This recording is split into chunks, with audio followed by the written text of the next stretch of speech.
Maithili express की शानदार प्रस्तुति।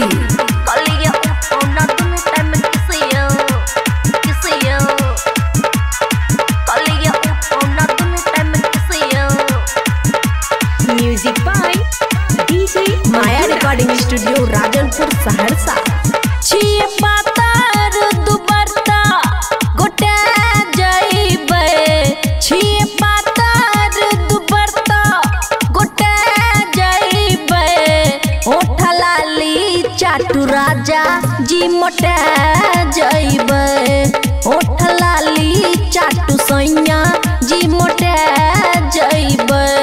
छिए पातर दुबरता गोटे जइबे, ओठ लाली चाटू राजा जी मोटे जइबे, ओठ लाली चाटू सोइया जी मोटे जइबे। DJ good Madhubani, DJ good Madhubani, DJ good Madhubani. ओठ लाली चाटू सोइया जी मोटे जइबे।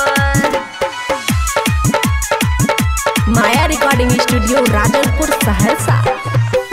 छोड़ दिया पीना दूध हरल से कलिया उठाओ ना दोनों टाइम किसियो, कलिया उठाओ ना दोनों टाइम किसियो। हे यो छोड़ दिया पीना दूध हरल से कलिया उठाओ ना दोनों टाइम किसियो, किसियो। 2 महीना में हाथा सोटे जाइबे, 2 महीना में हाथा सोटे जाइबे, ओठ लाली चाटू सोइया जी मोटे जइबे, ओठ लाली चाटू भतरू जी मोटे जइबे। DJ good Madhubani, DJ good Madhubani, DJ good Madhubani. ओठ लाली चाटू भतरू जी मोटे जइबे। माया रिकॉर्डिंग स्टूडियो राजनपुर सहरसा।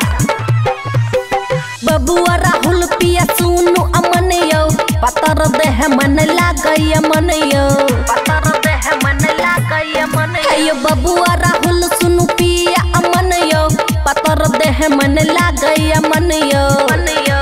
मजा लाके आहा खुशी से लुटे जाइबे, मजा लाके आहा खुशी से लुटे जाइबे, ओठ लाली चाटू राजा जी मोटे जइबे, ओठ लाली चाटू सोइया जी मोटे जइबे। माया रिकॉर्डिंग स्टूडियो राजनपुर सहरसा।